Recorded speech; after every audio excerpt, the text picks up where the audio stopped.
welcome to Wrestling at Random. I'm Jeremy Deemer. And my name is Adam Summers. This is the podcast where every week we review a classic pro wrestling event from a streaming service. That classic pro wrestling event from a streaming service could be a home video release featuring original matches. It could be a major territory arena show. It could be a television special. Or in the case of this week's show, it could be a pay-per-view event from the World Wrestling Federation just weeks after the death of their competitor, World Championship Wrestling. That's right. Every single week we fire up the randomizer and it picks a show. And this was a show I had seen before because I was live in attendance for this show. You were. I was not. I'll fill in that blank, even though we both are based in Chicago. As well, I'm a longtime pro wrestling fan. Obviously, I've been watching it since I was a young child in the mid 80s.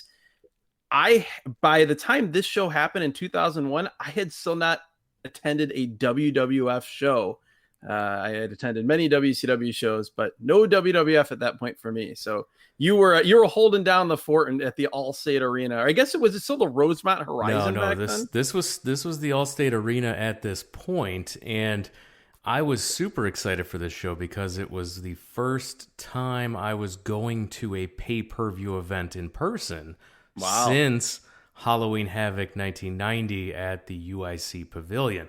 So it had been a long time, a long stretch between pay-per-view live events for me. So I was very excited to get to go and see a pay-per-view event in person.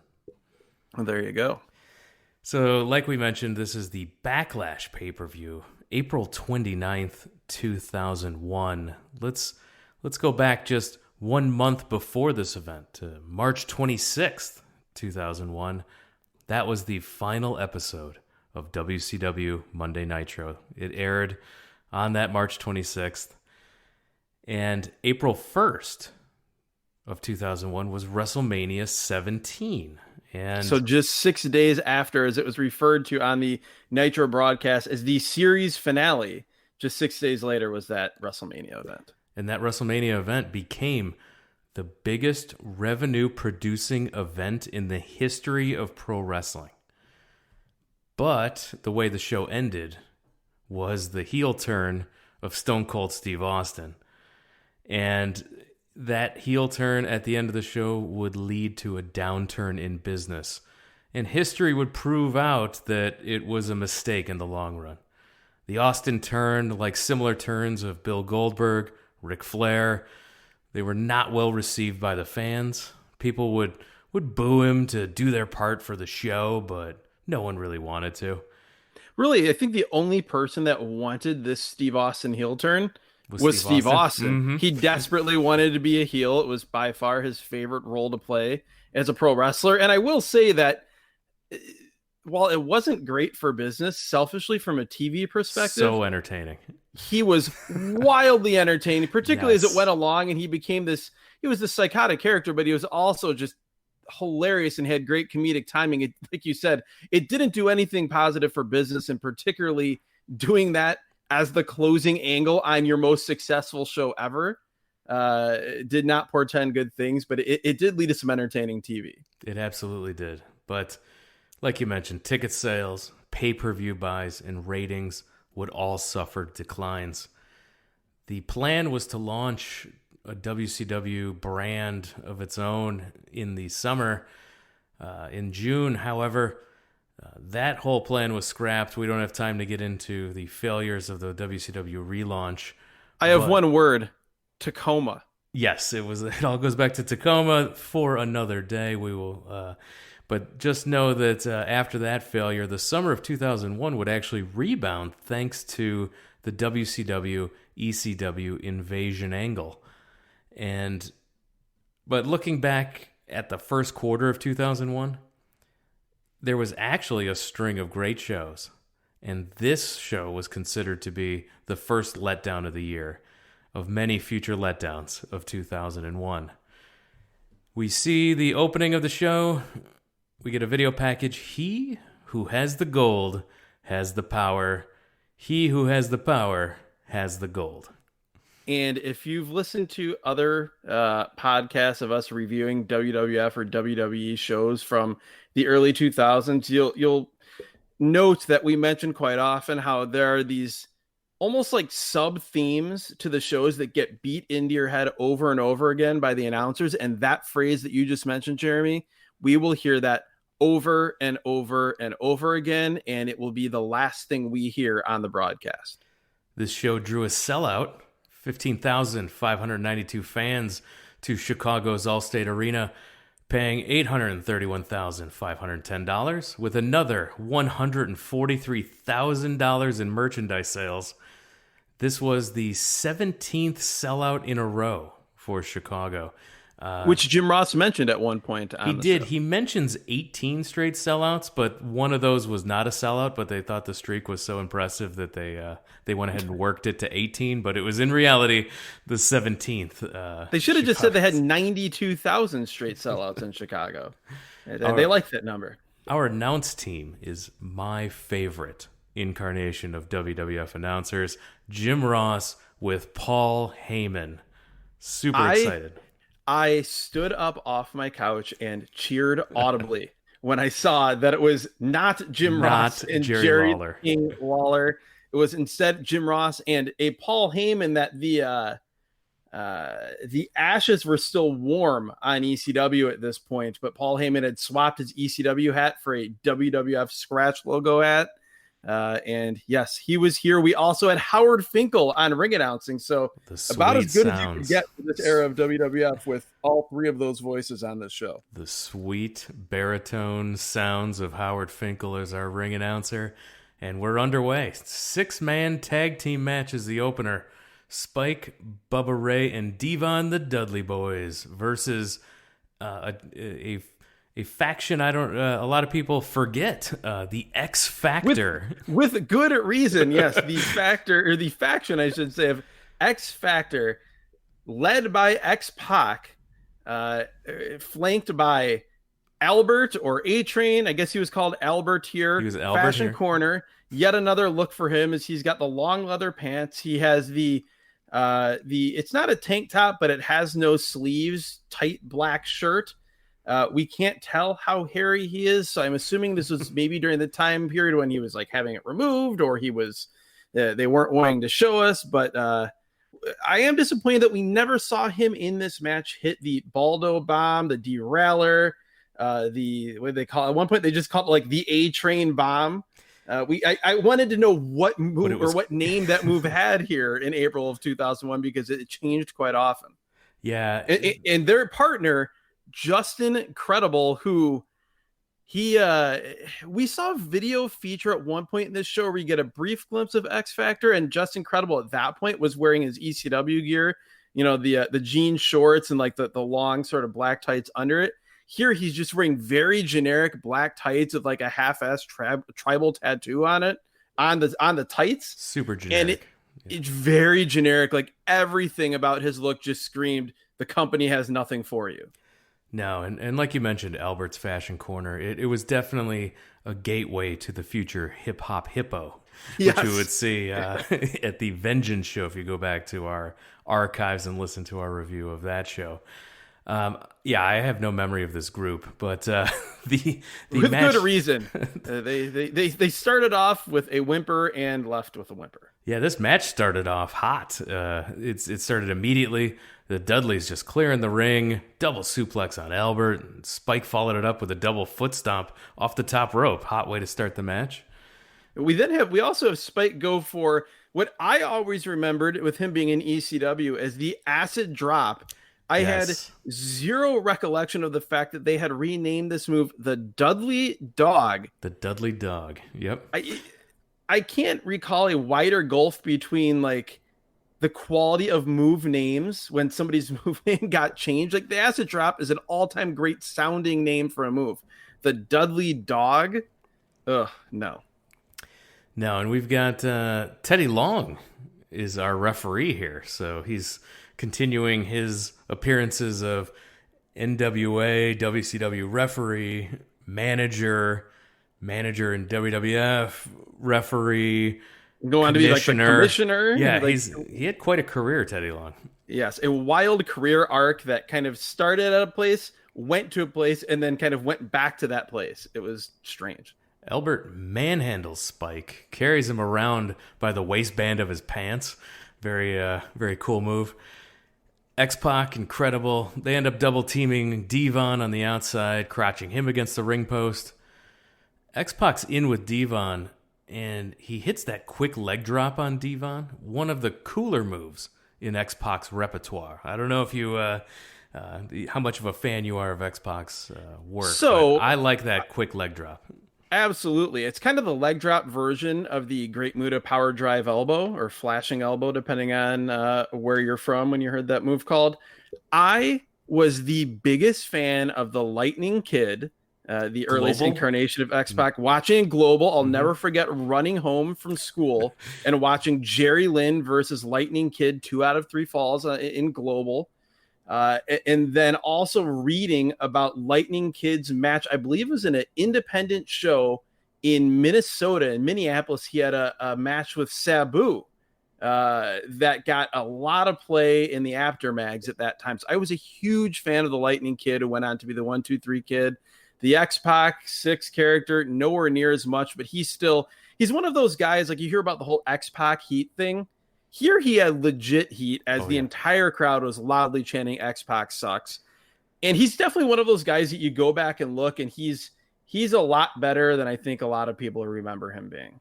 Yeah, Just Incredible's in there. He hits a sidewalk slam, or as I call it, a modified boss man slam. Well, that's absolutely what it was. And Jim Ross called 4 different moves on this show a sidewalk slam, so I will go with the boss man. So I wrote down boss man slam all caps. Albert's in. He hooks Devon with a double underhook, and instead of suplexing him over, he just holds him there upside down in the air, then drops this him. Was the soles of Devon's boots scraped the surface of the moon on this double underhook suplex. This was by far the biggest butterfly suplex I have ever seen. It was awesome. And Devon is he's not a small guy, no. And Albert just held him up there. Yeah, Devon, after a double clothesline, he's able to make the hot tag to Bubba. He runs wild on X-Pac, incredible, including one of our least favorite moves here on the podcast, the Bubba Bomb on Just Incredible. To use language that you would understand and appreciate, Jeremy, the Bubba Bomb is the Greg the Hammer Valentine of wrestling moves. That it is. It absolutely is. And all men are in the ring at this point. Devon clotheslines Albert. Both men go over the top rope to the floor. Bubba slams Credible. Devon to the top for the "was up" spot, which, for those who don't know the origins of that was it's from a Budweiser commercial that aired from 99 till 2002. And yes, I think it got it had a big run as a Super Bowl commercial, and that kind of, it somehow got absorbed here by the Dudleys when they went to the WWF. And my God, between that and then the Devon get the tables line, that's like in the top 5 loudest pops or loudest crowd reactions of anything that we've heard in like 30 plus shows that we've reviewed on this podcast. Yeah, it took me aback. When Bubba tells Devon to get the tables, this Chicago crowd went ballistic, and it was absolutely nuts. And Devon to be fair, this Chicago crowd, super hot until they weren't, and we'll get there. But well, boy, they were really hot at this point. Devon gets a table from under the ring, and Albert just kills him with a big boot. Yes, that was nasty. Yeah, he absolutely crushed him. Avalanche by Albert. Double super kick by Credible and X-Pac. X-Pac covers Bubba, gets the 3 count. Your winners were X Factor. Super surprised. Yes, that I wrote, wow, didn't expect that. And I also wrote that I did not remember that Justin Credible and X-Pac were the spiritual forerunners to the Young Bucks. Young Bucks, there you go. There was a super kick party here at the Allstate Arena with X Factor in 2001. These are the things that I was hoping to discover when I agreed to start doing this podcast with you many months ago. After the match, X Factor sets up the table in the ring. Devon crotches Albert on the post. Dudley Dog, like you mentioned, the former acid drop by Spike Dudley on Credible. The Dudleys hit the 3D on X-Pac through the table. And JR kept calling them the Wizards of the Wicked Wood. Yes, he said that like 5 times during this match. He also started talking about Daddy Dudley's DNA throughout this match. This was not Jim Ross's best night. I'm sure he had Vince McMahon screaming in his ear to say these moronic, stupid things. So I'm not going to put it all at his feet. I'm just so glad that nickname did not stick. The Wizards of the Wicked Wood. Ugh. No. Also, we had Paul Heyman, who we haven't talked about much yet. He tried so hard to make this feud seem like a big deal when they were showing the replays of this match, and it just did not. I was not feeling it. It also was noteworthy that X Factor won and then immediately got killed. The Dudleys got their heat back immediately, which tells you where X Factor was in the pecking order. Also, Paul kept calling him X-Pac. He did. 7 minutes, 59 seconds for our opener. It was fine. A limo arrives with 2 Secret Service agent guys with earpieces stepping out of the limo. Heyman says, "It's a deaf guy." Inappropriate, but I did chuckle. William Regal then welcomes the Duchess of Queensberry. And quick fashion corner, and you probably think I'm going to talk about the Duchess of Queensberry. Oh, no. I have a quick fashion corner on Regal right now. William Regal. Yes. He is wearing his maroon wrestling gear, the tights, the knee pads, short the boots. Trunks, he's got his boots, short tights. And then he is wearing a button-up, long-sleeve, black shirt with WWF Attitude written on it. And embroidered. He has this shirt embroidered. It's a dress shirt. This is a dress shirt for sure. It is embroidered, as you said, and he has it tucked into his wrestling gear. Yes, it is tucked into his trunks. This look was amazing. Now, I always say that when wrestlers have a T-shirt on with the short trunks, it's the dad go back to bed look. Well, and as best seen by Fritz von Erich's appearance in the World Class episode that we reviewed, go back and listen to that one. But this was next level, wearing the dress shirt with the short trunks. Unbelievable. Yes. Loved it. This was, as the kids would say, a look, and this is in the Mount Rushmore of gear choices of shows we've reviewed on this podcast. The only thing I noted, and I chuckled, is that he said, quote, "America is a barbaric place." We see Kurt Angle in his locker room shining up his gold medals. He's literally shining his gold medals. Yeah, he says he's going to beat Benoit later. And then we're told that on Heat, Jerry Lynn won the light heavyweight title from Crash Holly. Well, before that, I have heat with a certain element of this show because they showed the Allstate Arena parking lot, and I had flashbacks to my many horrible experiences trying to leave the Allstate Arena after a sold-out sporting event, concert, wrestling show. That parking lot is hell on earth. You have 17,000 people in there. There is one exit that they allow one car out at a time, and they allow you to turn one way. It is impossible to leave a sold-out show from that venue and get out any earlier than an hour after you get to your car. Just a brutal experience, and I felt personally attacked when they showed this parking lot. No, I think me, you, and Dr. Keith Lipinski could do an hour-long podcast on getting out of the Allstate Arena parking lot. Well, we probably could do an hour-long podcast while trying to get out of the Allstate Arena parking lot, and then still have another half hour at least left. So I remember coming into this Jerry Lynn Crash Holly match late because of said parking lot coming into the building. It also was not a desirable situation, and I got there in time to see the title change, but did not see the entire match.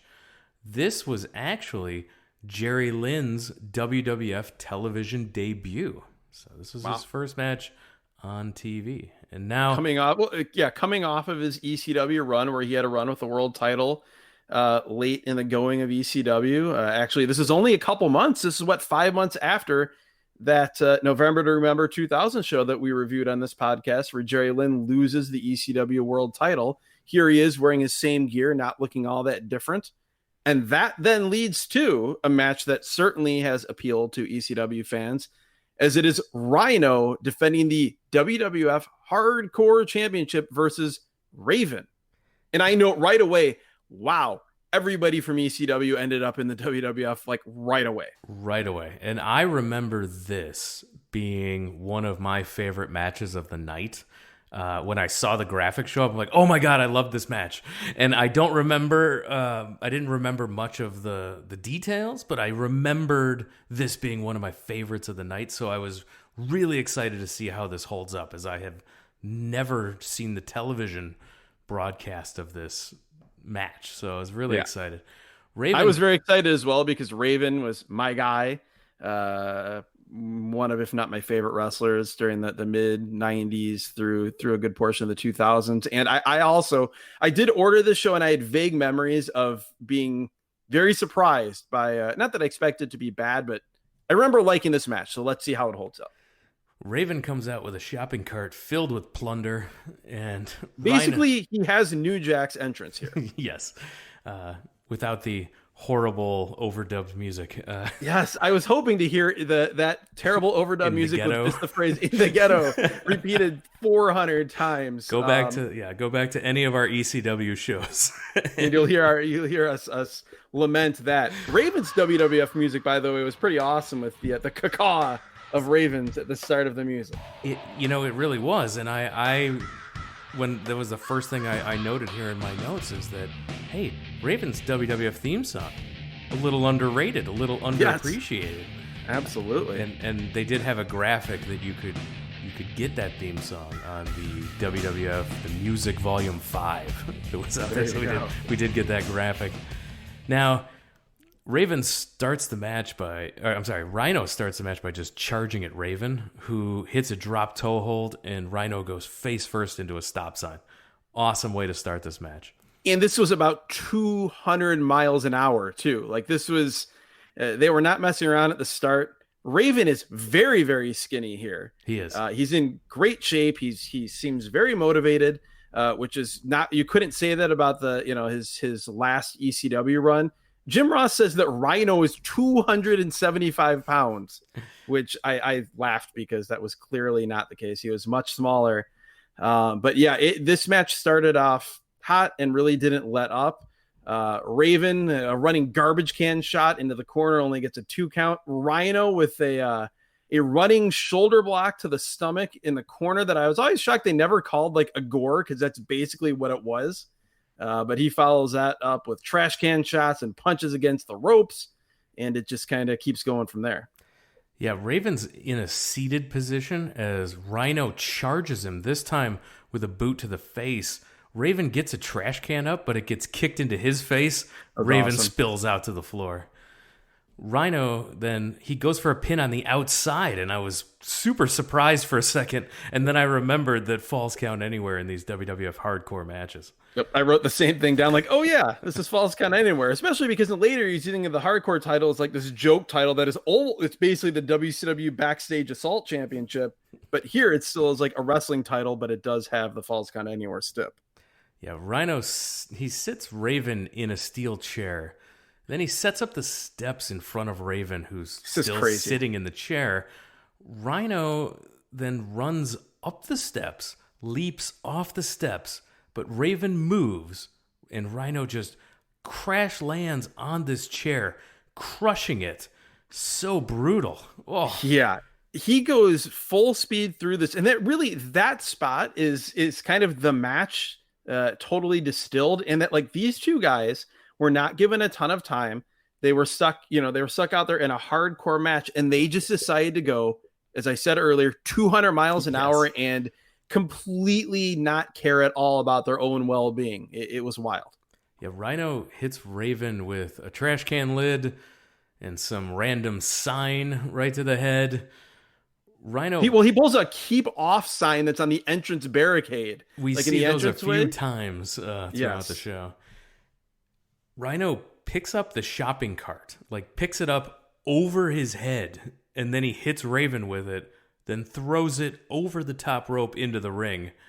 Rhino is strong. That was quite a feat. This was the point where Paul had another really good point where he talks about how Raven always rolls to his stomach to avoid being pinned, that he has that sort of wrestler's instinct even in this crazy brawl. Raven with a drop toe hold again, but this time Rhino goes face first into the sideways shopping cart, and the crowd audibly gasps at that impact. Raven hits Rhino with signs to the head. 3 times. The third one in particular was just nasty. Like, this was... there's several moments on this show where you realize, wow, we were not as concerned about concussions in 2001 as we are in 2020. And this is one of those moments. The sound ringing through the arena was just wow with those headshots. Rhino picks up the shopping cart again, presses it over his head. Raven walks over with a trash can and hits Rhino in the face with the can. And so as he falls onto his back, the shopping cart crash lands on top of him. Yes, great visual. He then follows that up by running Rhino into the corner with the shopping cart, like using the shopping cart to drive him into the corner. Yeah, Rhino, after a trash can shot to Raven's head, sets up for the gore, looking for his spear. Raven moves out of the way. Rhino spears the shopping cart. His body is completely inside the shopping cart. And the Chicago crowd goes nuts for that one. This is the one moment of this show that I actually vividly remembered going into it. It is, and it was shot very well also. It is one of the most visually impressive, well set up, most violent and creative spots, I would argue, in the entire history of the WWF or WWE. People remember and talk about, crazy, dives off high things, which we'll definitely get to in a match later on, or crazy spots with ladders. But this was straight up like car crash cartoon stuff. It was, and the crowd made it even more spectacular because they were just jumping up and down, going almost nuts. In a different way. Maybe not quite the delayed reaction, but the only thing I can relate this to or compare it to in terms of things we've reviewed on this podcast would be the Taz Bam Bam Bigelow going through the ring thing. Sure, yeah, absolutely. From ECW Living Dangerously 98. Again, not as crazy, but still like a completely unique and wild visual. Raven starts hitting the shopping cart that Rhino is still inside of. Yes. He's hitting it with the literal kitchen sink. Raven then covers him, but only gets a 2 count, a great near fall. The place bought it. Rhino then hits the gore on Raven, covers him, gets the 3 count. Still hardcore champion is Rhino. That match was still fun. I could do with less of the headshots, like you mentioned, now that we know more about these concussions, but it was still a fun match. 8 minutes, 10 seconds. Definitely. Again, if you can look past that, which it's 2001, so it's a different world back then. Very entertaining. And I did note that I didn't expect that 2 of my favorite WWF/WWE matches that we would watch on this podcast would be hardcore title matches. This one, and then going back to what show was it in 2002? Was that the Vengeance? Vengeance 2002, that had that great Rob Van Dam Undertaker hardcore title match. We see clips from SmackDown where Shane reads a Jack and the Beanstalk parody. Yeah. All we need to say about this is that it's Shane McMahon reading a book called Shane of the Beanstalk, and is the lamest thing you'll ever see. So lame. Then backstage, Shane still has the book. This is like after this recap that we see of him reading the book on the TV show. Stephanie McMahon comes back and says, at least Dad lives in the real world, and they're talking about Shane's always believed in fantasies and fairy tales. This was as lame and stilted as you could have for a WWF backstage segment. Just dumb. Yeah, basically the gist is that Vince is sending the Big Show after Shane because Shane beat Vince at WrestleMania 17. So this will be a last man standing match to punish Shane. By the way, we're what, 3-4 segments into the show, and still, even with the owner of WCW here, still not a single mention of WCW. Not a one. And Stone Cold Steve Austin and Deborah McMichael arrive. We see them arrive. And then talk about a fashion corner with Stone Cold Steve Austin. I couldn't see him. He was just wearing camo. The Duchess of Queensberry is in catering, and she's disgusted. Jonathan Coachman asks what the Duchess of Queensberry rules are. And she's about to tell him when Regal steps in again, wearing the exact same outfit we described earlier. Regal steps in again and says, "You don't need to tell him anything. He's a commoner." And it was well, and he follows that up with one of my favorite Regal lines that we've heard yet on any of these shows. He stops this from happening. He says, "Quote, you'll be back calling potato sack racist in Kansas City." Yes. And it was classic Regal greatness here. I loved every minute of William Regal. Then we have this match, so the match is William Regal versus Chris Jericho in a Duchess of Queensberry match. As you said, the story of this is that not even the announcers know what this match is. We get a video package that Jericho had besmirched the fighting commissioner of the World Wrestling Federation. So Regal is booking him in handicap matches in an act that I had completely forgotten about, which featured Bull Buchanan, also known as B Squared. B Squared. For you longtime fans of this podcast, that being the Right to Censor group, which also featured Stevie Richards. Dancing Stevie, yeah. Yes. We had Jericho had to face the Dudleys in a handicap match. Jericho, then we seen this video feature. It's something that happened, I feel like on every episode of Raw back then, which was a babyface coming out and showing sophomoric Photoshop pictures of a heel on the Titantron, and then everyone has forced laughter. So we get that, and then that leads into William Regal coming out with we also super get lame. We also get Jericho. He pisses in Regal's tea. That's also the big punchline to the. I totally missed that. Package, I was watching it. My brain blocked that one out. So it's time for the match. The Duchess makes her way out, and she's got a throne at ringside. A throne, quote unquote. This is not the throne that Mabel came out on. This is a seat made up to look like a throne. Chair. Yeah, the match begins, like you mentioned. No one knows the rules at this point. It's all Jericho early. Jericho misses a drop kick off the top rope, sells an injury to his arm on the fall. Regal goes to work, and I love his European forearms, knees, everything that Regal's offense is those great. Jumping double knees, those short little jumping double knees that he does. The thing that's noteworthy, I thought here as well, is that he's wrestling much more like WCW Steven Regal here than that one of those shows from around this time period that we reviewed. I can't remember if it was the one where he was teaming with Lance Storm, but there was one in particular we pointed out how the match was good, but he wasn't wrestling like Regal. Right. And so it was interesting to see that he hadn't quite gotten a lot of his Regalisms in ring out of his system yet. Yeah, Regal, he keeps stopping his offense to wave to the crowd, which is actually way more entertaining than you'd think it is. With anyone else, it wouldn't be, but no, Regal. Regal is great. So he's on the second rope. He gets caught because he's, again, waving to the crowd. Jericho hits a top rope, Hurricanrana. Perfect on this. Jericho then with a bulldog, and he's looking for the lion salt. Bulldog, that running hair bulldog that he does. He's looking for the lion salt, but Regal is super far away from any rope that he could do this. He's way too close to one side. So Jericho goes for it anyway, and I was on the edge of my couch like, oh my God, is he going to make it? I think Regal ended up scooting closer and Jericho did a great job of getting there. Which he does. That move, he even still in 2020, he's able to hit that from really his opponent being in almost any position. So yeah, he pulls that off, and you're thinking, oh, this might be the finish. He goes for the pin. At that point, we see the Duchess, and we hear the dulcet tones of Howard Finkel telling us that the time limit for round 1 has expired.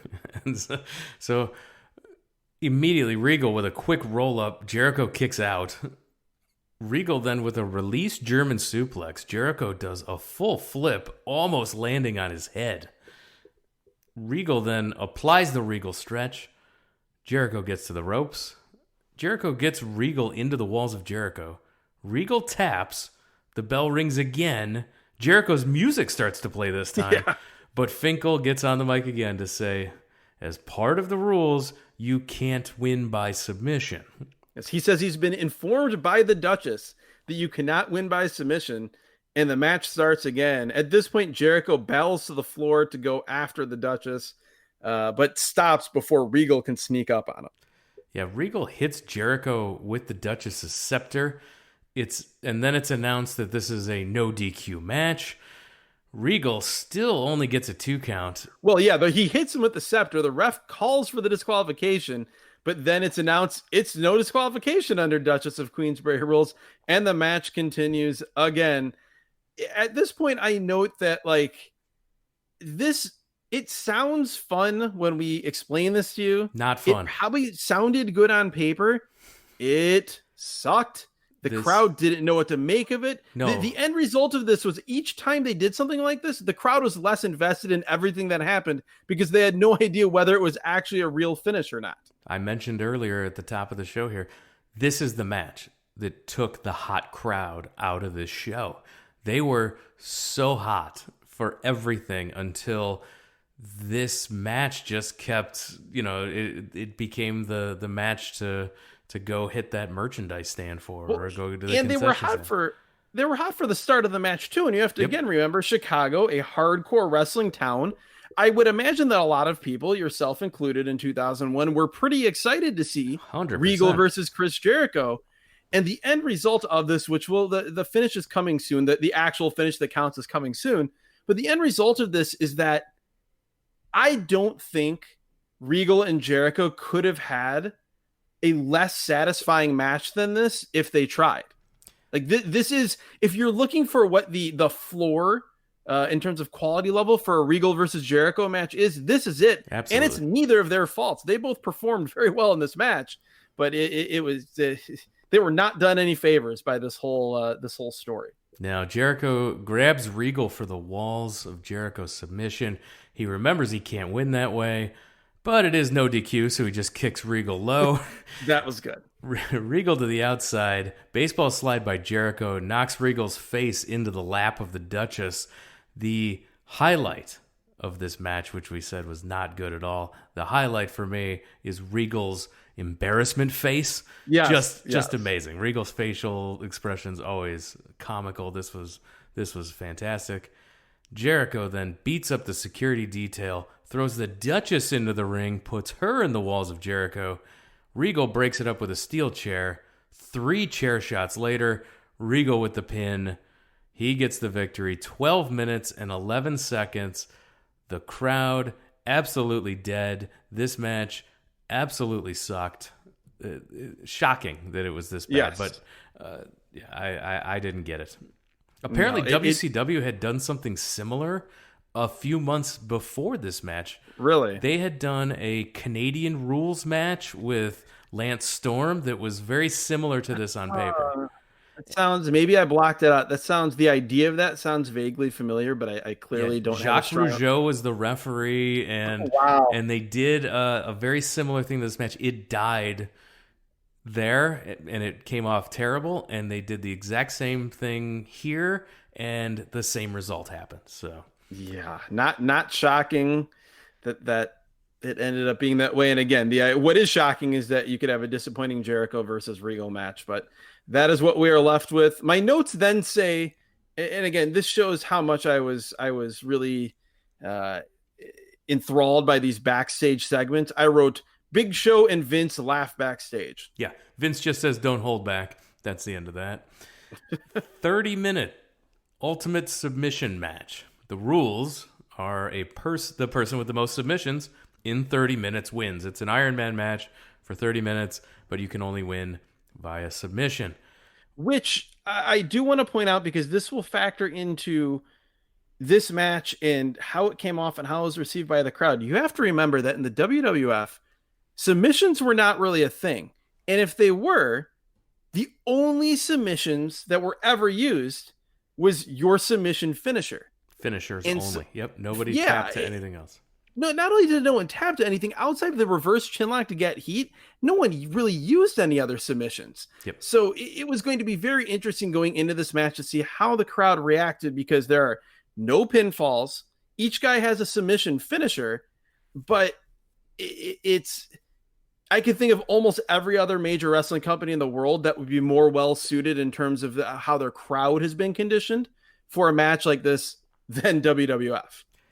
Yeah, again, this is Kurt Angle versus Chris Benoit. Now, we discussed at length our feelings about watching a Chris Benoit match. So go back and listen to our Royal Rumble 2003 episode. Yes. We talk about how much we loved watching Benoit compete until he murdered his wife and child, and now it's extremely difficult to watch him perform in the same way.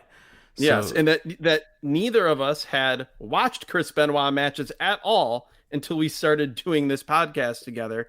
We had gone many, many years, well over a decade, without watching any of him. And yeah, if you hear us reviewing this match just as a regular match, know that we have discussed at length how uncomfortable it is to watch these matches. And like I said, you can get that whole explanation, that whole whatever you want to call it, therapy session on the Royal Rumble 2003 show. We go deep into our feelings about watching a Chris Benoit match on that episode. Please listen to it, Royal Rumble 2003. So we'll get into this match now.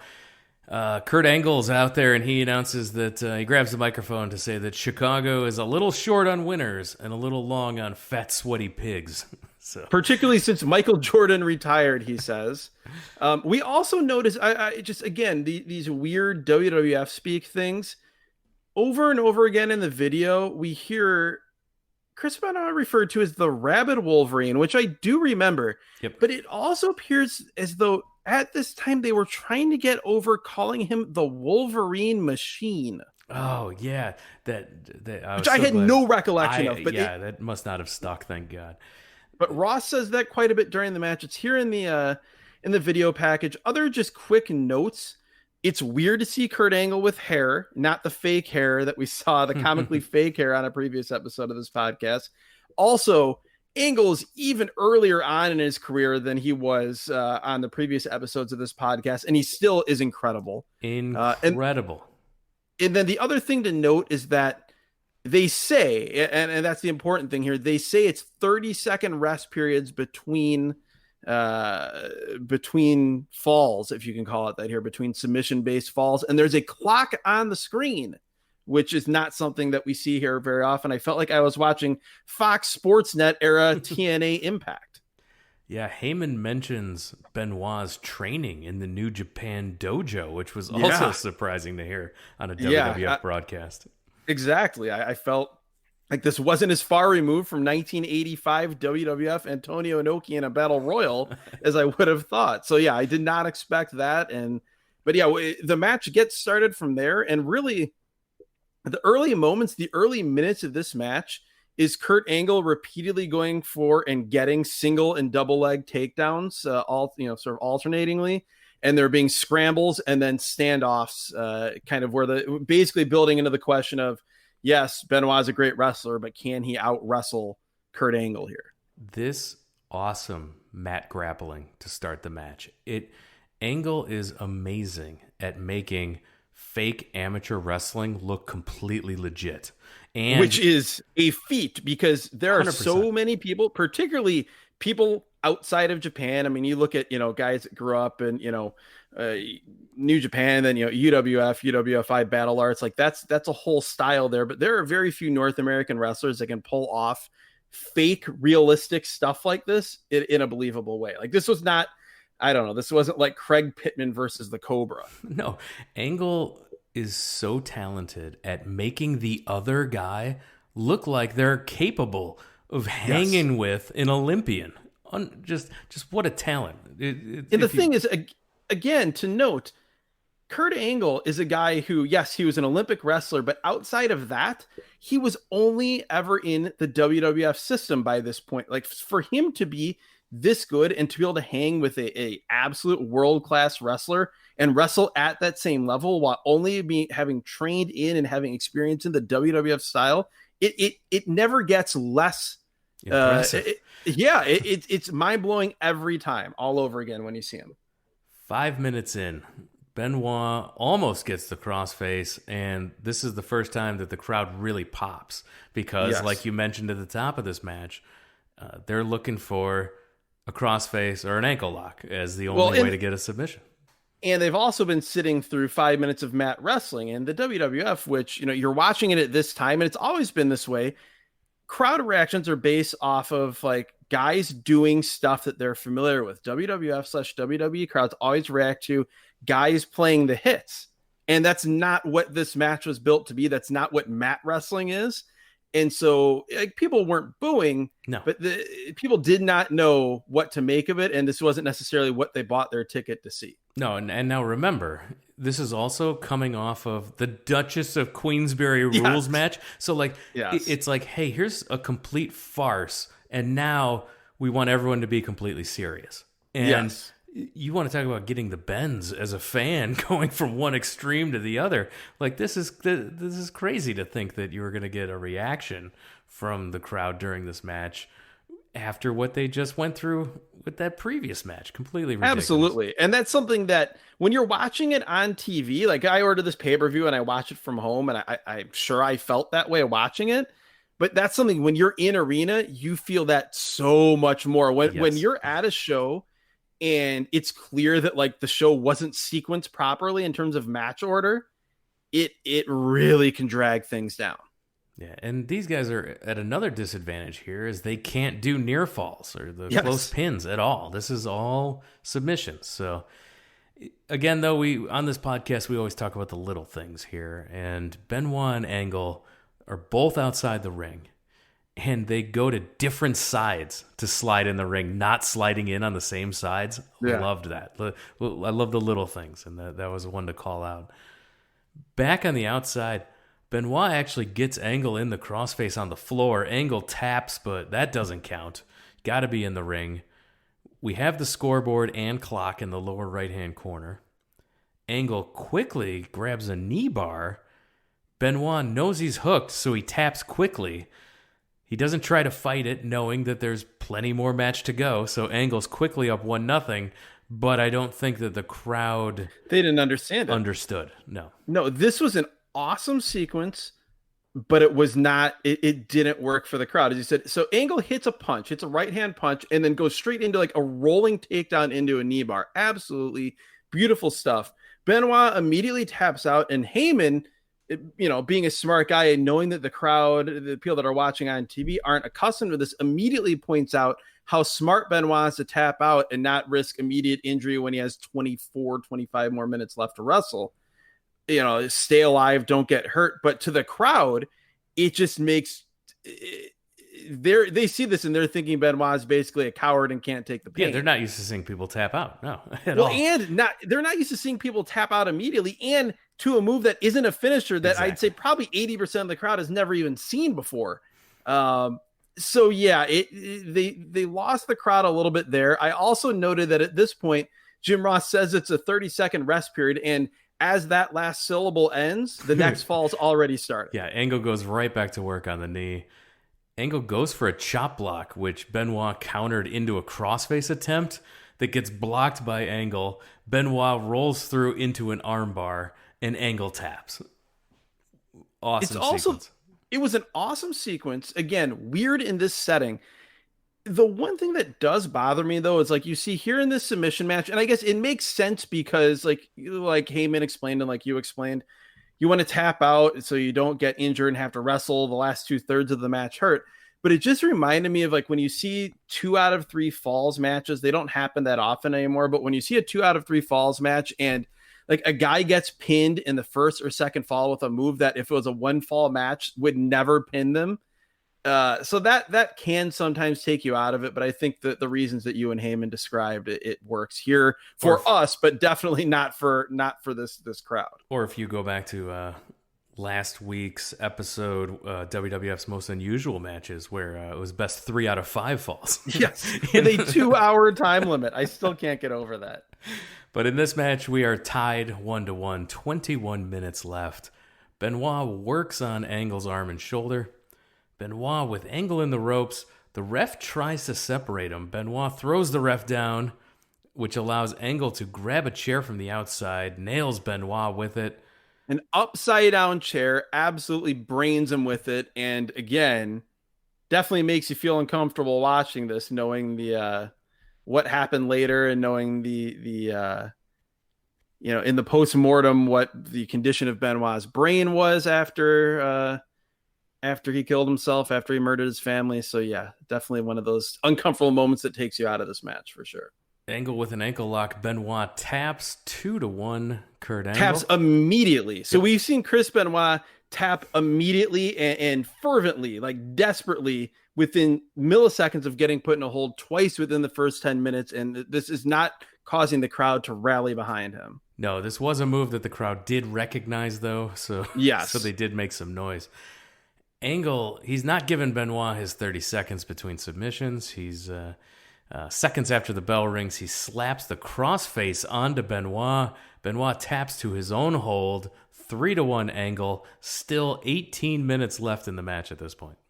Yes, and at this point, the thought I had was, okay, Benoit tapped to his own hold. At some point before these 30 minutes are up, Angle is going to have to tap to the ankle lock, because we so rarely ever see that happen where one guy gives up to the, when the guy locks on his opponent's finisher and then that guy gives up. That just doesn't happen. Angle took the huge backdrop over the top rope to the floor, and I have no idea how he doesn't blow out his knees on that landing. Holy cow. It's so wild. He does it this way every time, and he goes over, he holds on to the top rope the entire somersault over, and it's one of those things where when you watch it full speed, it looks like the most reckless, out of control thing, and then when you watch it slow motion, it looks so safe. We get an abdominal stretch, to which JR says, "Shades of Wilbur Snyder," which made me chuckle. It made me chuckle as well, because Wilbur Snyder was one of my dad's favorite wrestlers growing up, watching Bob Luce's World Championship Wrestling, the AWA affiliate in Chicago. Wilbur Snyder was, I believe, referred to as like the world's most technical wrestler back in the 50s and 60s and 70s. And so, yeah, I was not expecting that here. Benoit with a cool counter into an armbar again. Sharpshooter, but Angle doesn't tap. Benoit puts on like a half lion tamer, the lion tamer with only one of Angle's legs, knee on the head, and Angle taps. Half crab, a half crab walls of Jericho, which was our lion tamer, which was cool, unique, and it got the tap. I also want to mention that Benoit's sharpshooter definitely better than Davey Boy Smith's sharpshooter. From the very first episode of this podcast, if you go back to In Your House, 95, and you can hear everyone make fun of that sharpshooter attempt. You can hear us describe Bret Hart just ethering Davey Boy Smith Jr.'s, Davey Boy Smith's application of the sharpshooter on that particular evening. So the score is 3-2. We have 12 minutes left at this point. Suplexes back and forth, countering leg holds, until finally Benoit gets some kind of wacky leg lock on and Angle taps. We're tied at 3. We're down to 2 minutes left. Benoit with a German. He goes for it again, but Angle kicks back and hits Benoit with a low blow. Angle then. Well, before we get to the tying at 3, I have to mention something here, because there's a lot that happens. It's not all of it needs to be described, but the thing that I noticed and wrote down in all caps is that around this time, I notice when both men are in the corner, when both men are on the mat getting up, there is a lot of loud, audible, understandable, easily heard talking between the two men as they're at this point just calling the match verbally on the fly. Yeah, and Benoit with the German goes for it again. Angle hit him low. Angle then with the ankle lock. 30 seconds remain. Benoit goes to the ropes. Angle with the ankle lock again. 10 seconds now. The crowd counts down the 10 seconds. Benoit does not tap out. We're informed that sudden death rules will kick in. The next submission wins. It does go to the time limit, but right after it goes to the time limit, Benoit taps out within like 2 or 3 seconds. He held on, but barely held on. Yes, exactly. So just remember that for later, because I think that kind of plays into how they pulled this off. But yes, Angle thinks it's over. They think the match is done, but the referee has demanded. I believe it's Mike Chioda goes out and tells Howard Finkel that this is going to sudden death. At this point, we hear Jim Ross say, "We don't need no kissing sister finishers here." I love All that. right. Yeah. The a tie is like kissing your sister because nobody gets anything out of it. That's the Yes, that's that was the implication here from Jim Ross. So Benoit counters a choke by rolling through into a crossface, gets angled to tap. Chris Benoit is your winner. 31 minutes, 31 seconds. This overtime, the match was very good. I'm not going to sit here and say the match wasn't very good, but so much about this match annoyed me. And I think the thing that annoyed me the most, and it reminded me a lot of the 60-minute Iron Man between Bret Hart and Shawn Michaels, and then like the overtime and the immediate finish. I hate when they do that in anything where you have to go to a time limit and then immediately you go to the finish. It was less than 2 minutes. Like the overtime just felt perfunctory. 1 minute 30 seconds in the overtime. Yep. It just the whole thing with this finish, to me, it was so transparently done so that Angle could storyline. Angle saves face by having Benoit beat at the 30-minute mark. Benoit taps, but it's after the bell. And then so he can say Benoit was saved by the bell, and really so kind of storyline. Nobody gets anything out of this. No. And after, we had just watched, a few weeks ago, the 2003 matchup between those two in a straight wrestling match. Yes. And it was so significantly better, light years ahead of this match. And this match was really good for this show. It's very good. It's definitely worth watching. It's not a bad match by any stretch, but it's weird because there's a lot of things thrown in, like barriers thrown in by the rules of this match and the crowd that it's wrestled in front of that make it not as good as it could be. And then I don't know, maybe I hated that finish more than I should have, but it annoyed me. Yeah. And the match again, it was handicapped by an education of a WWF crowd that wasn't ready for it. Now you watch it through today's eyes, you see a lot, many years later, you watch this and you're like, oh yeah, no, 19 years later, a lot of this stuff makes sense. It's a better match now. 100%. If you drop this match onto any show now, it fits right in. It was ahead even of a its WWE time. show. Absolutely, even way a ahead of its WWE time. show, because you have so many guys in modern day WWE that wrestle a style similar to this, that the crowd has been more conditioned to get this. But it is rare that you could go back 20 years ago and find a match that works better now than it did in the time period that it happened in. We see Taker and Kane in the back. Kane's arm is bandaged up in a comically large bandage. So there's no mistaking this man has a problem with his elbow.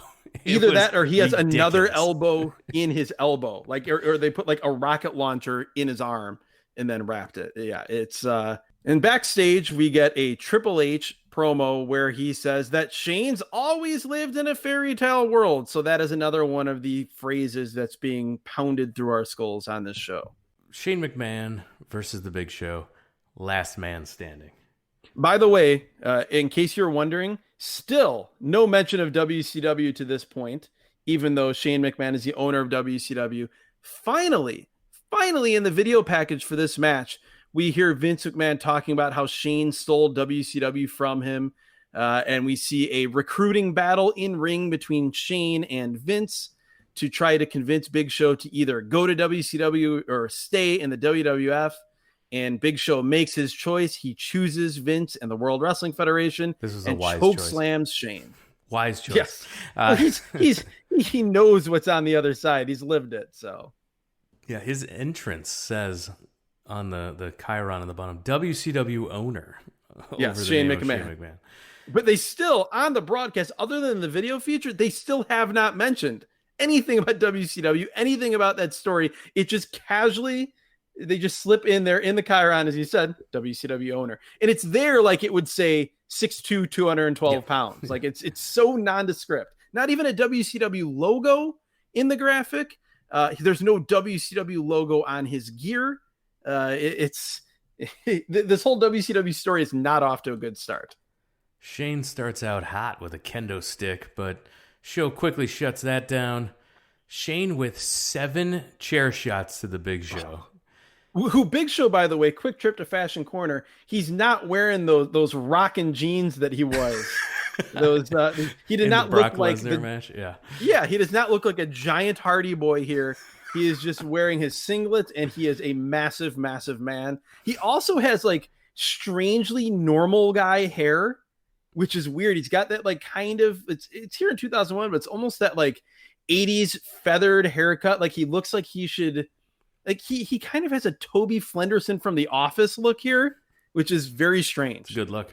Shane gets a bag out and tries to chloroform the Big Show. Like ether rag over the mouth of Big Show. Show goes down. The ref counts, but Vince then runs down, hits Shane with a chair to the back, then one to the head.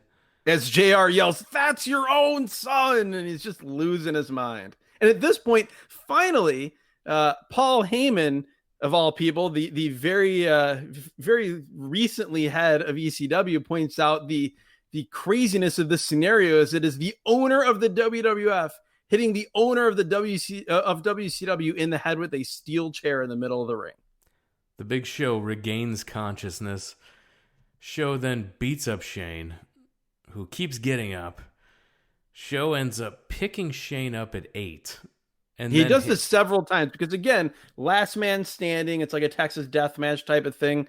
It's not pinfalls. You have to answer the 10 count. Yeah, he picks up Shane at 8, hits another choke slam, picks up Shane at 8 again, puts him in a torture rack over his shoulders, and Test runs down.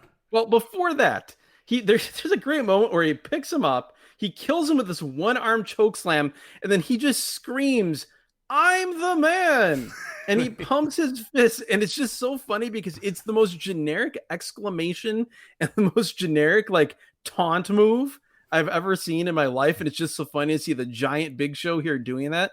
Also, it's funny to see right around this point in the match that I had totally forgotten that the Big Show had started using Kaz Hayashi's final cut move as like a sub finisher. It was just a weird thing to remember and see here. Yeah, Test ends up running in, boots Show in the face. Show beats up Test, throwing him into the crowd. This was before they had given up on pushing Test as a star and started calling Test fans testicles. This is before that. So yeah, this was one of the times where they were still pushing because that was kind of the story of Test. It's like, he's a big deal, we don't care about him. He's a big deal, we don't care about him. Like they kind of yo-yoed, but he was not at its lowest point in the company yet. Show and Test fight up the aisle to the stage area. Shane tries to attack Show, who chases him away with a pipe. And by away, I mean Shane starts climbing the rig that's around the big screen, the Titantron. This metal structure that there's like these swinging metal structures in the entranceway that make me feel like I'm playing like Sonic the Hedgehog or something. But then there's the main structure that encases that makes up the Titantron. And Shane first like jumps and swings around it and then starts climbing up the one side. Show starts to climb up behind him, but Test quickly pulls him down. Shane's at the top. Show is beat down by Test. Test is holding him down, yelling at Shane to jump on Show. Shane leaps off the top. Well, hold on. Shane is at the top of this thing. And while Jim Ross is exaggerating when he says it's 50 feet, yeah, it's got to be 30. He's not exaggerating that much by pro wrestling standards. This thing is as high as I've ever seen a human being stand on anything at a wrestling show. Obviously, Sting's descended from the ceiling, stuff like that. But as far as someone standing on top of something, getting ready to jump off, this was terrifyingly high. It was ridiculously high. Now, I don't know if this was one of the first times Shane had jumped off high things or what, but I don't know how many he had done at this point, but this had to be early in his Shane jumps off things. Well, they had that match with him and Steve Blackman. I can't remember if that was before this, where like he's halfway up that same structure and gets caned by Blackman and kind of falls off total dead weight. But this was obviously higher than that because he was at the top. Yeah, this was crazy. He leaps off the top. Shane lands crashing through there's like a little wood liner on top of a crash pad. And this was an absolutely crazy fall to take. It looked very spectacular with the wide shot.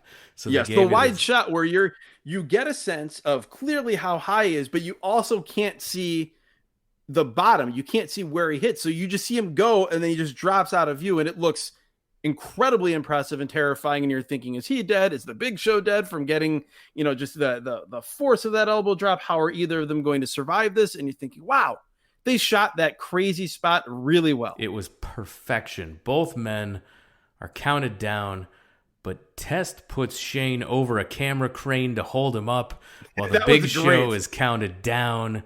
Shane wins. The thing I then hated about this, I thought everything was perfect with how they aired that wide shot and how they filmed the crash, and everything was great. The thing I hated about this is that on the replay, they showed too many replays, too many angles.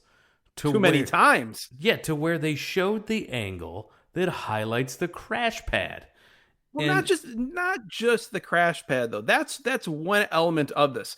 But also with each angle they show and each more slowed down version of each angle that they show, it is abundantly clear. It becomes abundantly clear that Shane McMahon does not even come close to making contact with the Big Show with this elbow. Like show's like half on, half off this platform, and Shane McMahon hurdles through space, comes down, and basically lands directly in the middle of the crash pad.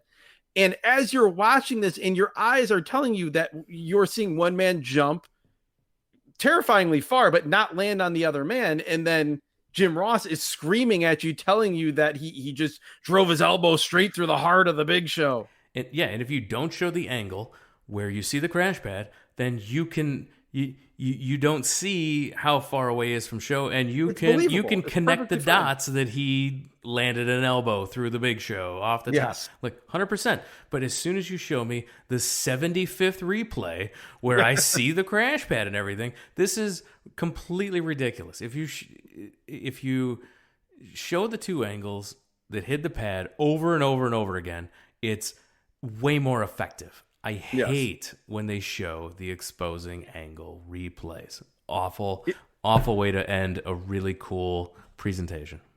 Absolutely. It was really an exercise in how to make something that's really spectacular and looks like an all-time moment, how to make it just seem lame by the end. Yeah, because you have 75 angles does not mean you need to show me 75 angles. No, you have 75 angles for something like that so that you get a couple... Yeah, you get a couple angles that best serve the story you're trying to tell, and then you show those. It's not so that you can show the ones that expose something for not being as cool as it should have been. 11 minutes, 53 seconds. Vince McMahon is pissed off in the back. Stephanie tells him Hunter and Austin will leave with all the gold. So from this day, Vince says that Triple H is his only son from this day forward. Yeah, Triple H is his only son, which JR is disgusted by this. Yes. From that point forward, we go to, at that point, still known as WWF New York, which is just overrun with human beings. Steve Blackman can't hear Jim Ross, which amused me greatly. And then at that point, I wish I couldn't hear Grandmaster Sexay, being Brian Christopher. Before Brian Christopher interrupts, I'm sitting there as they're trying to work out their technical difficulties. I'm sitting there just appalled at how much food Steve Blackman has ordered. Way too much food. He's got a full entree and a huge plate of onion rings, like a whole appetizer platter. Completely ridiculous. My thought, though, as I'm watching this, is I really bet that WWF New York has like Hard Rock Cafe level Coke with grenadine. Yeah, I guarantee it does. And so you mentioned Grandmaster Sexay, Brian Christopher. He's dancing around, and he's trying to talk while he's dancing around, which is terrible mic technique. So I don't know anything he said. And I don't think it's because of that. I think it's because of him trying to speak. He is hands down the most annoying character in the history of pro wrestling, which again, that is his character. But it's so annoying that it just makes you want to throw your TV out the window. Now, the way he talks, I probably wouldn't have got it anyway. Give me some dog, he says. Give me some dog. But Blackman would not give him some. He could have given him some of those appetizers he ordered. He had He plenty of should've. that to share, but that did But not happen. instead, what we're given is more replays of Shane McMahon missing the Big Show and hitting the crash pad. WWF European Championship triple threat match. The champion, Matt Hardy, versus Christian versus Eddie Guerrero. And this is a big match because apparently the winner of this will then go on to defend the European Championship at the UK only Insurrection pay-per-view in 6 days' time. We also learned that Matt Hardy, who's wearing a two-tone fishnet shirt, which is certainly a look, defeated Eddie Guerrero to win the European Championship just a couple of days prior on SmackDown. If you want to see a European show we reviewed, go back to the archives, listen to the Royal Albert Hall, the Battle Royal at Royal Albert Hall WWF show that we reviewed. Go back to the archives for that one. That was a super fun one in London. Christian and Eddie double team Matt Hardy to start the match. Christian and Eddie then go at it. We got a great Rana by Eddie. Everything he did was looking great here. Christian and Hardy are on the outside. Christian's back is against the ring apron.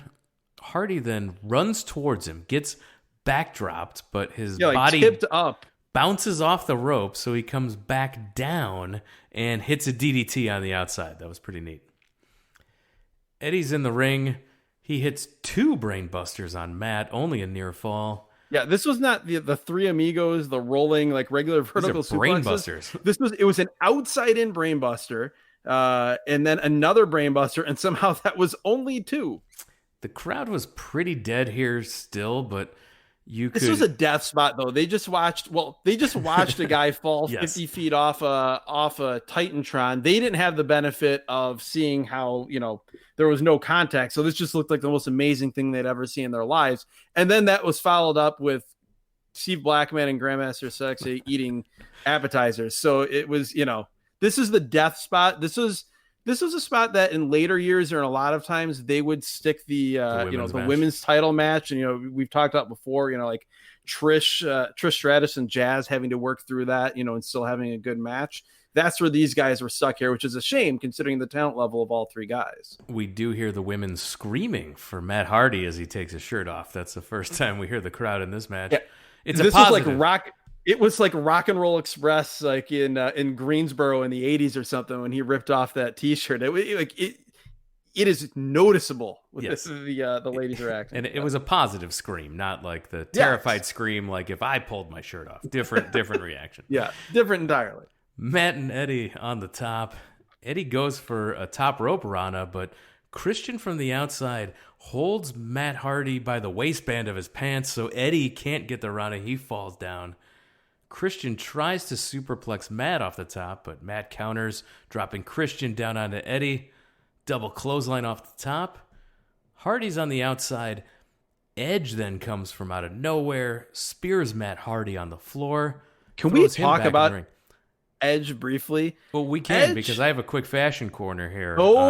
So Edge is wearing leather pants. That's not out of the ordinary. But then he is wearing a shirt, which I can only describe as a plastic sleeveless window. I describe it as it's a piece of see-through plastic with black trim. It's like the menu protectors at a restaurant. Yes, exactly. That's what it is. Exactly. That is a perfect description. And it's one of those shirts that only exist to be worn by a wrestler. No person would have a practical use for this shirt. It only exists to be worn by a wrestler or like an arena rock, guy. Like, if Mick Jagger wore shirts, or like Freddie Mercury, it's a very, very narrow swath of society that shirts like that are acceptable to be worn by an Edge. Edge falls into that swath. So we get a great near fall here after the spear, as Eddie pushes Christian out of the ring, tries to steal the pin, but Hardy barely gets his shoulder up. Then Christian with an unprettier to Eddie. Jeff Hardy runs down there. He comes off the top with a swanton onto Christian. I'm going to say right now, this I found to be more impressive and more physics defying than what Shane McMahon pulled off minutes earlier. Jeff Hardy comes out. Jeff Hardy is wearing a hat. Jeff Hardy runs down the entranceway. He throws a couple punches. He hits a swanton bomb. His hat never falls off. I do not believe this. I am looking for CGI credits at the end of this show. This is the craziest thing I've seen reviewing this podcast. Reviewing shows for this podcast, I should say. Matt with a twist of fate on Christian. 3 count. Matt Hardy, still your European champion. 6 minutes, 52 seconds. This wasn't really anything. No, it was fine. It was 3 good wrestlers not having enough time doing a bunch of stuff. Nothing other than Jeff Hardy's hat and Edge's shirt registered for me. Main event time. The WWF Championship, the Intercontinental Championship, and the Tag Team titles are all on the line in this match. We get a video package recap. Austin turned heel, won the title by joining with Vince. We see the formation of the 2-man power trip. We only saw the brief clip of JR getting beat up by Austin. I remember that angle vividly, and I remember how brutal it was. It was an all-time, for one, just a great segment. Also, just horrible that they did that to JR in Oklahoma. And just, it was I was surprised we only saw just brutal. a clip of it. It was just a small part of this video package. Yeah, very surprising because it was, if you're looking to get heat on a guy, that is a clip you would show over and over again. Mentioning heat, I do have to say that before they showed this video package, we got another shot of the Nightmare parking lot at the Allstate Arena. I got angry all over again. But then we also got another replay of the elbow drop off the top of the scaffolding by Shane McMahon. We got that before this video package. Now, as I understood it, the rules of this match are if Austin gets beat, whoever pins him wins the WWF title. If Triple H is pinned, whoever pinned him wins the Intercontinental title. And if either Taker or Kane are pinned, they lose the tag titles. That is correct. It's actually interesting in that there are probably 3 matches on this show that could have been on a modern day or a 2001 edition of WWF's Most Unusual Matches. With this, the Ultimate Submission match, and the Duchess of Queensberry match. Austin comes out to the heel version of his theme song, the one that was done by the band Disturbed. It is not good. No. It's not. Cody comes out to his theme song at AEW Revolution live and thus having the worst live performance of any music wrestling entrance ever. But it is not good. This is a very late 90s, early 2000s entrance music situation here because we also get the Undertaker coming out as Biker Taker with long hair, which threw me because I had forgotten about that, him still having long hair, on his red bike that is smaller than bikes he would have in later years. But he comes out to Limp Bizkit's Rollin'. Yeah, the whole Keep Rollin' Limp Bizkit entrance. WWF's favorite band, Limp Bizkit. Yes. If you go back and listen to our WrestleMania 19 recap, you can hear me tell you all about being able You have a deep history attending live shows and hearing that song, whether it be the recorded or live performed version. So he rides his motorcycle down around the ring. The match gets started. It doesn't. Lots of stalling. Stalling. You're incorrect. The match gets Larry Zbyszko is the way I wrote this down because there's a lot of stalling. The heels, the 2-man power trip immediately bail to the floor when Taker and Kane get in the ring. They keep acting like they're going to get in and don't. Austin gets on the apron a couple times, or Triple H, I should say, gets on the apron a couple times and gets knocked off. This goes on for a long time. Now, we did again mention that heel Austin is terrible for business, but he was so great stalling and being just a cowardly heel here. It was cocky, cowardly heel. It was so funny. I loved every moment of Steve Austin in this match was great to me. Maybe it was only to you and I. Again, obviously it did not work for the masses, but sitting here watching this in the year 2020, I enjoyed seeing him be Steve Austin. Yeah, you could tell how much he was enjoying being a heel. And so that came across as, wow, this guy's just having time of his life out here. Austin and Triple H start to walk away. Kane and Taker, they start brawling with him in the aisle. It's all Kane and Taker early. Austin's in there with Taker, and Austin literally falls down, begging off from the Undertaker. So great. Like, he runs at him and then like takes this like cartoon like stumble step back into the corner. And even Jim Ross is like, did you ever think you would see Steve Austin, begging off in the corner like this? Yeah, Taker has none of it, beats him up. He reluctally tags Kane back in, and obviously he's worried about Kane's arm. That's the story of the match. Yes, which at first, like, because they showed us Kane's arm in the backstage segment, but then they didn't talk about it that much when the match started.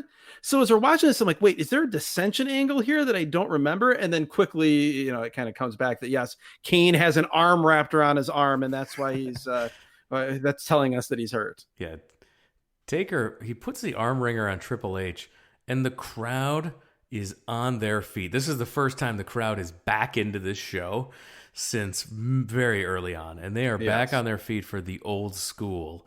They scream it, and the Undertaker obliges. Taker then with an old school on Austin as well. Crowd eating it up. Austin and Triple H, they finally end up getting on some offense, double teaming Undertaker. After a DDT by the Undertaker, he has a chance to make the tag. He should tag, but he doesn't. He shakes his head. He shakes his head no while he's pointing to his arm. And Kane is not happy about this whatsoever. No. And that you mentioned that DDT, that was that really cool kind of running counter DDT that Taker would do, where it's sort of from the left side kind of fly into that DDT. I also enjoyed when Austin and Triple H first got control that we had a double team 2-man power trip stomp a mud hole in the corner. Obviously Austin and Triple H doing that Austin spot. So it took a long time to get to Triple H and Austin on offense, but I feel like it was pretty good by that point. Yeah, Austin goes to work on Undertaker. Classic Austin here. Thez press, elbows. And he goes to drop an elbow. Taker ends up grabbing him by the throat. That was great. Grabs Triple H too by the throat. Double chokeslam attempt gets countered. Double clothesline though by Taker. Sets him up again to make the tag with both Triple H and Austin down. But Kane has to tag himself in. Yes, Undertaker still did not. Yeah, he's really not going for the tag, but he gets within arm's reach, and Kane tags himself in, and we get a big boot, we get clotheslines, a side slam, and at this point, I note that Kane is by far the least over guy in this match. Like, very much so.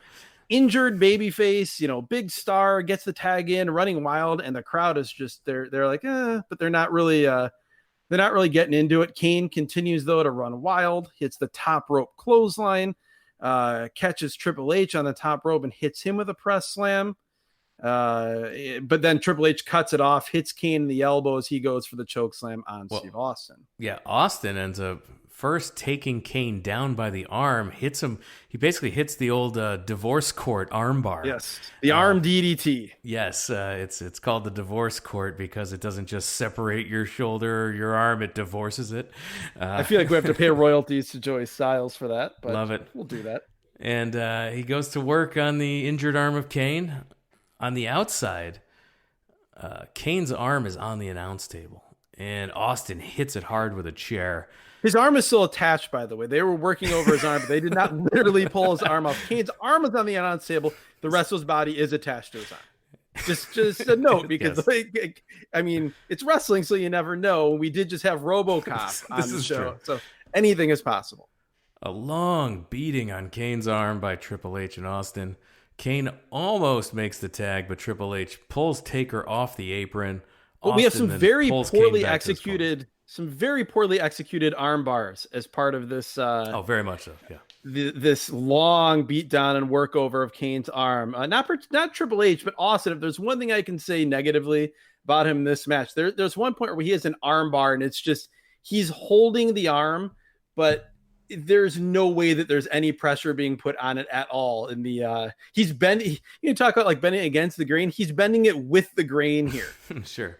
Well, and I can say something else that wasn't great here, and that was Kane and Austin. They have a weird exchange here. It was really awkward. They didn't know what they were doing, where they were going, and it just ends up with like a lame looking belly to back suplex. Just really awkward. Like Kane throws Austin off the ropes. He throws a clothesline that Austin is supposed to duck, but Austin doesn't duck it. And then it's like they both have like tape on themselves and they get stuck to each other is what it looks like. And they kind of struggle to unstick. And then Austin hits like this short back suplex. It is not the best thing we've seen on this show. More beatdown on Kane. And then we get a pedigree by Triple H. And Kane, hold on. Before that, we get one of my least favorite spots in wrestling, and I was so surprised to see it here in 2001 because I feel like this was like a relic of the 80s and early 90s. Kane is down on the mat, completely horizontal, back to the mat. Triple H jumps off the top rope for what can best be described as a flying nothing, and Kane from the prone position gets his foot up, yes. and Triple H just dives his face into the foot. It's not good. So the pedigree by Triple H, Kane takes the pedigree where he drops to one knee. I hate that. You should lay flat for taking this move. Dropping to one knee, I can't stand it. The lazy man's taking of the pedigree. Yes, exactly. Triple H tags in Austin, who then goes in to pin Kane. And then Taker breaks it up. So that was super weird. That after the pedigree, super weird. And even was it Jim Ross or Paul Heyman or both of them? Like, I don't understand that at all. Jim Ross, I'm with you. Yeah, he was as confused as I was, and on why he tagged instead of going for the pin. Especially with all these veterans, like, and if it was the other way around, and one of the guys who are the tag team champions did that to, like, if the brother was like, no, I want you to win the title, right? I'm going to tag you until you can make the pin. I get it, but this was like, it didn't matter who pinned who to win the tag titles. Either way, the result was going to be the same. Stephanie's on the apron, grabs the referee, who shoves her off the apron. This was weird. Big crowd. Anytime Stephanie was involved, big crowd reactions. Kane covers Austin, but only a 2 count. Kane then with an enziguri, but Triple H bumps into the ref.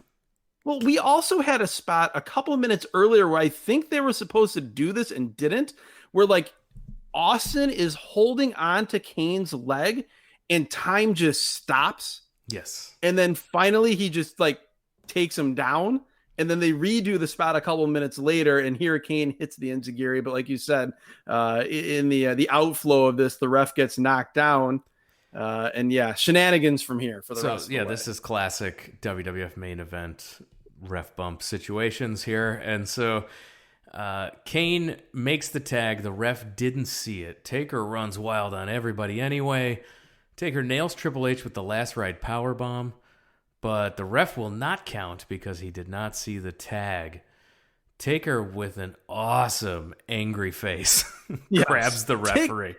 Taker was great here. It's also noteworthy that he was moving every bit as well here in 2001 as he did in 1990 as Mean Mark at Capital Combat. He was flying around the ring here. Taker was by far the best in-ring performer in this match. For sure. He was way ahead of everybody. It was fantastic.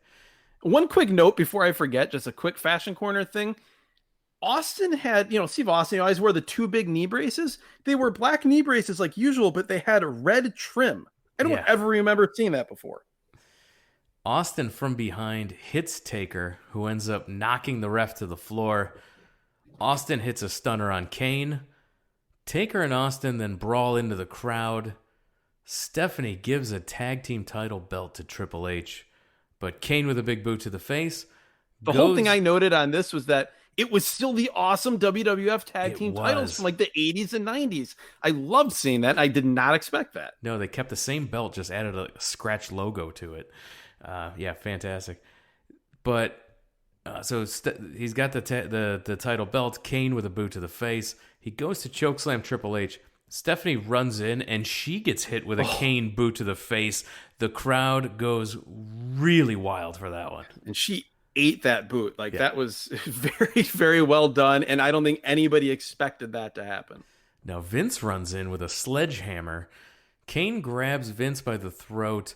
Triple H then grabs the sledgehammer from Vince, hits Kane in the bad arm with it. Vince throws the referee in. He counts 3 new tag team champions, Triple H and Stone Cold Steve Austin. Well, how about the cameraman, though, or the production team completely missing the second and decisive sledgehammer shot? Definitely. They're chasing Vince running around the ring like a fool, and they miss the decisive moment of the match. As Jim Ross, by the way, in his best Jim Ross voice, screams, "No, God damn it, this isn't right." Undertaker, like we mentioned, was the best performer in this match. 27 minutes, 11 seconds. This went way too long. It did not have to be this long at all. Especially not with the finish that they went with. No. I mean, that could have been 17 minutes. It could have been 15 minutes. And I don't think anybody would have complained, would have saved us from that long beatdown of Kane's still attached arm. We wouldn't have seen those lame arm bars. This was fine because you had big stars here and big crowd reactions for parts of this match, but it wasn't great. The 2-man power trip have all the gold as the show goes off the air. At this point in WWF history, Triple H joins Shawn Michaels as the only wrestler to hold the WWF title, the Intercontinental title, the European Championship, and the tag titles, as this was Triple H's first tag title reign. Yes, the Grand Slam, as it was known in the WWF at that time period. The show goes off the air, as I mentioned at the top of this podcast, the same way it started, as Paul Heyman yells about he who has the power has the gold, and he who has the gold has the power.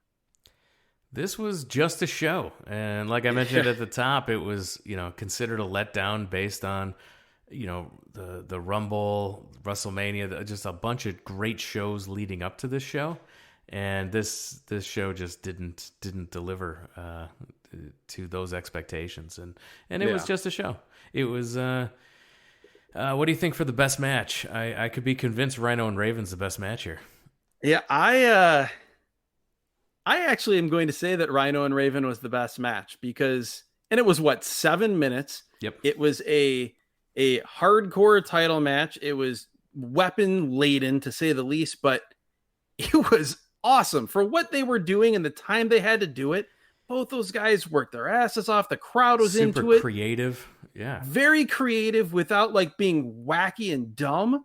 And the everything they went for worked. That gore into the shopping cart was one of my all-time favorite moments in WWF history. And while obviously Chris Benoit and Kurt Angle was a much better wrestling match, I think it was sort of damned by the expectations and burdened by the stipulation, particularly as we talked about ad nauseum for the crowd that it was in front of. So I will actually say the hardcore title match was the one I enjoyed the most. Yeah, I was ready. I wanted to be convinced that match was the best because that was the match I remembered from this show. I remembered that I liked that match, and Benoit and Angle. Watching it with 2020 eyes. Yeah, that was probably the best match on the show, but understanding the context of the time and what the people in the attendance were seeing, what people on TV were seeing, it didn't have it was probably the best match now as we watch it in hindsight. But for me, even just watching it now, I hated that finish, and that's my own deal. I hate that the time limit draw and then the almost overtime. Immediate finish in the overtime. I hate that. I think it cheapens the whole match, and I think it just kills the believability of it. So, yeah, again, Triple H, Benoit and Angle, very good match, but hardcore title match is where it's at for me. I'll go with you. And obviously, worst match for me is Jericho Regal, as it was terrible and it killed the crowd. Yes, and again, God, that pains me to say it. Again, Regal versus Jericho was the worst. William/Steve Regal and Chris Jericho, both of them in their physical primes, and they had the worst match on a WWF 2001 pay-per-view. but I really can't. I can't make a good argument in conscience that it was anything else but that, because like the 6-man tag opener was fine. There was nothing wrong with it. Shane McMahon Big Show was, for what it was a great spectacle. Yeah, I mean, I think it has to be Jericho and Regal, unfortunately. And every single Thursday, you can find out via social media what event that week's episode will cover, what we're going to review. So make sure you're following us on all the platforms. The best way to interact with this show is via Twitter at WrestleAtRandom. Same thing for Instagram. We love to interact. We love to hear your thoughts. We love to hear your, a lot of answers to our questions, a lot of stuff where we can't believe some things. We've got a very active listener base here, and we love talking to every single one of you. So please keep the comments coming. I know I get a kick out of it. You do too, Adam. Oh, definitely. It's great. Facebook.com/wrestlingatrandom as well. And for the entire back catalog of this podcast, every single week we're talking about previous shows we reviewed. We're recommending shows to you. This is by design. We want you to go back into the archives. Every single show is just as fresh to you as it was the day that it came out. WrestlingAtRandom.com has the entire back catalog of this podcast. And make sure that you're subscribing to the podcast anywhere where podcasts are found.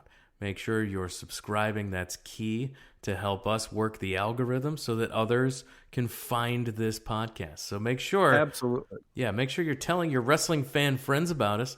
Tell your friends that used to be wrestling fans about us. And tell your former friends who most likely don't like you anymore, but love pro wrestling. Tell them about the show. And also, if you are going to subscribe, you can do that directly from WrestlingAtRandom.com. Yes, you could do it through, Spotify or Apple Podcasts or wherever. But if you go to WrestlingAtRandom.com, very easy to find on that page. You can see, just click on the listen and subscribe, and it'll pop up all your different options to be able to subscribe, whatever your podcatcher of choice is. You can find it right there at our website. All of the links are there. And if you're not on social media, you want to send us an email, of course, wrestlingatrandom@gmail.com as well. So again, thanks everyone for listening. I want to thank you too, Adam, for joining us. Definitely. Thank you, Jeremy. This was a journey back to, if I'm being honest, maybe my least favorite time as a pro wrestling fan, with the death of companies like WCW and ECW, and the WWF being the only crew left standing, but still a fun show to review. And again, I just can't shake the fact that there was a bad Regal versus Jericho match. I'm going to go to bed tonight thinking about that and shaking my head. Again, thanks everyone for listening, and we'll talk to you again